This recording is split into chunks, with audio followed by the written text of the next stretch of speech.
इन तमाम चुनौती के बावजूद डीआरजी टीम्स ने इसके पूर्व में भी काफी उल्लेखनीय कार्य किया। सीपीएम मोदी संगठन का जो जनरल सेक्रेटरी का मार्ग गिराना है सुरक्षा बल के लिए काफी एक निर्णायक जो अभी एक सफलता प्राप्त हुआ। देश की जनता के बीच में एक उम्मीद अभी जग गई है, बहुत जल्दी ये नक्सल समस्या समाप्त होगा और बस्तर क्षेत्र के शांति व्यवस्था स्थापित होगा। उनका पूरा स्ट्रक्चर कोलैप्स हो चुकी है, संगठन दिशाहीन और नेतृत्वहीन हो गई, इसलिए हमें कोई उम्मीद नहीं अभी संगठन रिव्यू कर सकता है और जैसा शेष अन्य जितना भी जो उनका लीडरशिप है वो हमारा टारगेट में है। बहुत जल्दी उनका भी सफाई हमारा सुरक्षा बल सदस्य द्वारा की जाएगी, इसमें किसी प्रकार का कोई संदेह नहीं। सर डीआरजी के जवान थे 4 डिस्ट्रिक्ट के, कितनी बड़ी सफलता मानते हैं सर? और ये जो मारा गया सर जो नक्सल संगठन का जो प्रमुख था वो किस तरीके से इन्वॉल्वमेंट रहा है सर उसका? जिला नारायणपुर बीजापुर एवं दंतेवाड़ा का सीमावर्ती अबुजमाड़ के जंगल में प्रतिबंधित एवं गैरकानूनी सीपीएम मोदी संगठन के जनरल सेक्रेटरी बसवराजू एवं अन्य सीनियर कैडर की उपस्थिति के आशंका के आधार पर जिला नारायणपुर, दंतेवाड़ा, बीजापुर एवं कोंडागांव का डीआरजी टीम नक्सल सर्च अभियान के लिए रवाना की गई थी। अभियान के दौरान आज दिनांक 21 मई को प्रातः 7-8 बजे से लेकर लगातार डीआरजी टीम एवं माओवादियों के बीच में मुठभेड़ हुई। मुठभेड़ के उपरांत सीपीएम माओवादी संगठन के जनरल सेक्रेटरी बसवराजू सहित कुल 27 माओवादी कैडर का डेड बॉडी सुरक्षा बल द्वारा रिकवर किए गए थे। घटनास्थल से काफी बड़ी संख्या में AK-47, SLR, इंसास, कार्बाइन जैसा ग्रेडेड वेपन्स भी बरामद किए गए थे। आसपास इलाका में अभी भी सर्चिंग जारी है। मुठभेड़ में जो मारा गया सीपीएम माओवादी संगठन के जनरल सेक्रेटरी विगत लगभग 40-45 वर्षों से काफी एक हार्डकोर कैडर के रूप में नक्सल संगठन में सक्रिय थे और विगत 2-3 वर्षों से सीपीएम माओवादी संगठन का जनरल सेक्रेटरी के रूप में तब गणपति जो 25 वर्ष तक उन्होंने जनरल सेक्रेटरी के रूप में थे। उसके पश्चात 2022-23 से बसवराजू जनरल सेक्रेटरी रूप में काफी सक्रिय रूप में जितना भी जो सुरक्षा बल के खिलाफ जो वारदात हुआ, घटना हुआ और अन्य जितना भी माओवादी संगठन द्वारा क्षेत्र के जनप्रतिनिधि से लेकर सुरक्षा बल के जवानों से लेकर अन्य जितना भी बड़ी बड़ी वारदात रहा, सब में इनका सक्रिय भूमिका रहा, इनका कॉन्स्पिरेसी में शामिल रहा और मूलतः रहने वाला श्रीकाकुलम जिला आंध्र प्रदेश का और अभी वर्तमान में एज प्रोफाइल उनका लगभग 70 ईयर्स का है और जैसा बीटेक ग्रेजुएट के रूप में भी उनका एजुकेशन प्रोफाइल का जानकारी प्राप्त हो रहे थे। सभी संपूर्ण जानकारी का हम तस्दीक भी कर रहे हैं और सीपीएम माओवादी संगठन का जनरल सेक्रेटरी रहने के नाते उनके ऊपर लगभग सभी LW स्टेट्स में 1 करोड़ से अधिक उनके ऊपर इनाम भी घोषित रहा और वारदात के हिसाब से देखा जाए तो लगभग 150-200 वारदात से अधिक इनका भूमिका रहा प्रत्यक्ष रूप से या अप्रत्यक्ष रूप से और संपूर्ण इनके बारे में प्रोफाइल और जैसे मुठभेड़ में मारा गया अन्य माओवादियों का भी जानकारी हम इकट्ठा कर रहे हैं। इसकी विस्तृत जानकारी जैसा अतिरिक्त हमको पूरा संपूर्ण जानकारी मिल जाए उसके उपरांत हम जारी करेगा। सर एक्सपर्टीज क्या थी सर बसवराजू? क्योंकि विगत लगभग 40-45 वर्षों से सीपीएम मोदी संगठन में जो सक्रिय रूप में कार्यरत थे और जैसा सेंट्रल मिलिट्री कमीशन का भी उन्होंने पूर्व में इंचार्ज रहा, उसी हिसाब से देखा जाए तो ये ऑर्गेनाइजेशन का कार्य के साथ साथ जो मिलिट्री एक्शन है जो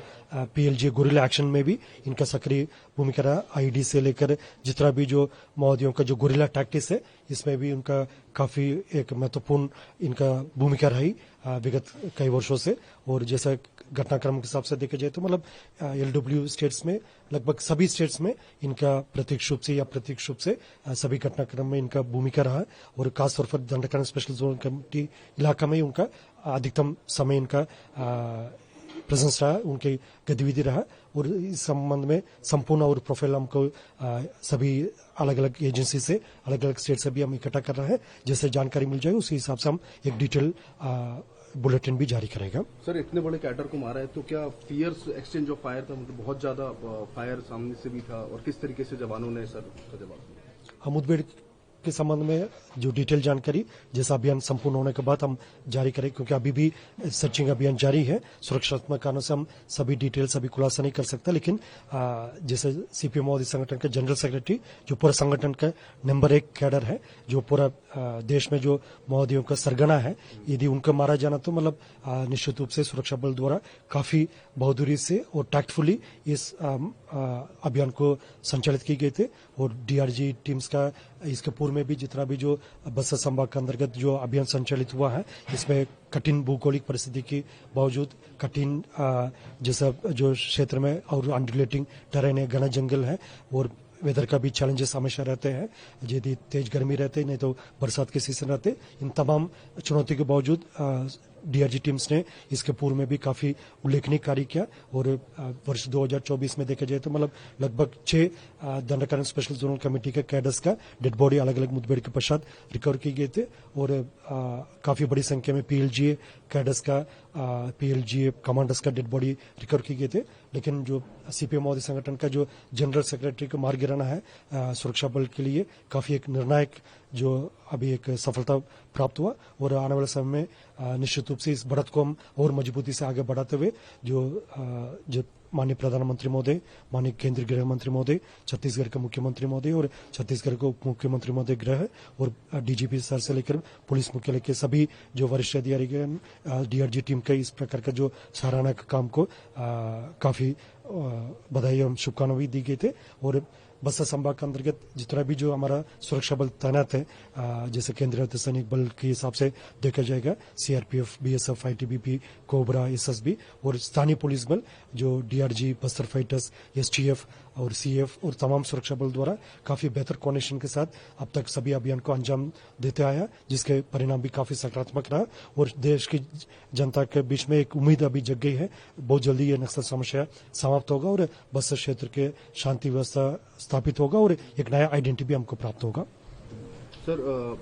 मतलब अब नीचे के जो बचे हुए हैं सर, क्या लगता है कि ये लोग नया नेता चुनेंगे या फिर मतलब क्या टैक्टिक्स होगी, अब इन लोग कौन हो सकता है सर? सीपीएम मोदी संगठन देखा जाए तो विगत कई वर्षों से बिल्कुल दिशाविहीन और नेतृत्वहीन हो चुकी है। डीकेएसएससी जो सचिव रमानाम की मृत्यु के पश्चात कई वर्षों तक वो अपना जनरल सेक्रेटरी डीकेएसएससी के लिए घोषित नहीं कर पाए थे। अभी भी किसी भी जो ऑफिशियल जो महोदयों का प्रेस रिलीज में